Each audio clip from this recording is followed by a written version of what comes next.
छोड़ दो। माँ, भाभी, बचाओ मुझे। आज तुझे मुझसे कोई नहीं बचा सकता है, मैं तेरी जान ले लूंगा। निरंजन छोड़ दे बेटा, गुस्से में गलत कदम मत उठा। छोड़ दे अपनी बहन के साथ, भला कोई भाई ऐसा कसाईयों सा बर्ताव करता है।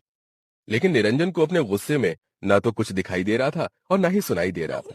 जहां बहनें भाइयों के दिल का टुकड़ा होती हैं और भाई तो बहन की हिफाजत के लिए होते हैं, फिर आखिर क्या कारण है जो एक भाई का बर्ताव अपनी बहन के लिए कसाई के जैसा है।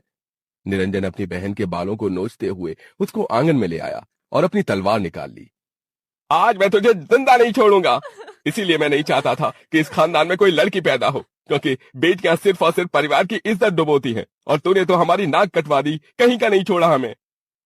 अपने कसाई भाई का पल पल बढ़ रहे गुस्से को देखकर पद्मा हर पल और लम्हे को खुद में ही कोस रही थी। काश काश कि मैंने वो गलती नहीं की होती।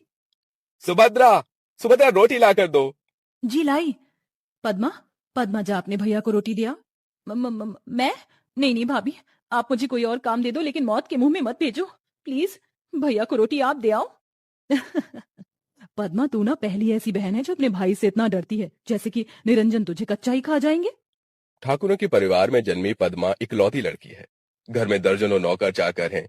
निरंजन को अपनी बहन से बहुत लगाव है, लेकिन वो मिजाज का बहुत ही गुस्सैल है। इसलिए परिवार से लेकर घर के नौकर चाकर भी उसका डर मानते थे। आज क्या पहनूं, कुछ भी समझ नहीं आ रहा। ये गुलाबी वाला सूट पहनती हूँ। पद्मा शीशे के आगे गुनगुनाते हुए तैयार होने लगती है।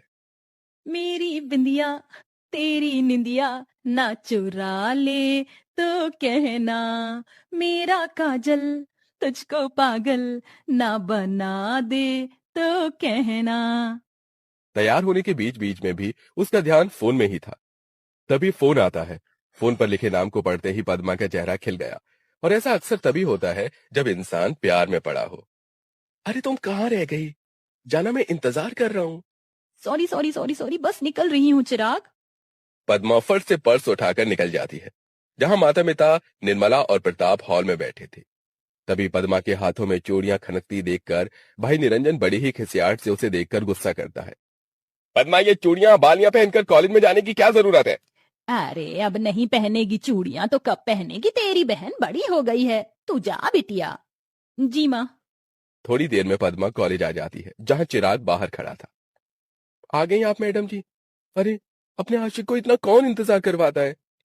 चलो बताओ कैसी लग रही हूँ मैं? एकदम चुड़ैल। अच्छा जी, मैं बुरी लग रही हूँ? चिराग लेके भी ढूंढोगे ना तो भी मेरी जैसी नहीं मिलने वाली। ये तो तुमने एकदम ठीक कहा। तुम्हारा खूबसूरत दूध सा बदन मेरे अंदर आग लगा देता है तुम्हें पाने की। चिराग के मुंह से निकलने वाले शब्दों में हवस भरी हुई थी, जबकि भोली निश्चल पद्मा उसे अपना दिल दिए बैठी थी। समय गुजरता गया। पद्मा, तुम्हें पता है कल मेरा बर्थडे है? अच्छा, तो बताओ क्या तोहफा चाहिए?